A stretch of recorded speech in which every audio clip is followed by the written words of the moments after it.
Darba likums uzliek darba devējam par pienākumu veikt darba laika uzskaiti, un tas nozīmē to, ka darba devējam ir jāuzskaita visas tavas nostrādātās darba stundas. Tajā skaitā gan virsstundas, gan dīkstāvi, gan nakts laikā. Un šis pienākums ir sasaistīts ar darba devēja pienākumu izmaksāt pareizi darba samaksu, jo izmaksājot darba samaksu katru mēnesi darba devējam ir arī pienākums izsniegt tev darba samaksas aprēķinu, kurā attiecīgi ir jāparādās visām šīm pozīcijām.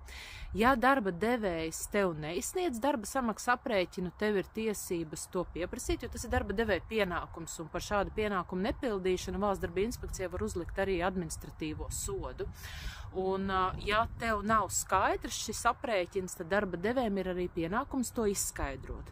Un tāpat šis darba samaksas aprēķina izsniegšanas pienākums ir sasaistīts ar noilguma termiņu, proti ar laika periodu, kurā tev ir tiesība celt prasību tiesā par neizmaksāto darba samaksu. Tā kā, ja tev rodas kādi jautājumi, atceries, ka tu noteikti vari vērsties arotbiedrībā, un informāciju par lielākajām Latvijas arotbiedrībām tu vari atrast Latvijas Brīvo arotbiedrību savienības mājaslapā sadaļā dalību organizācijas.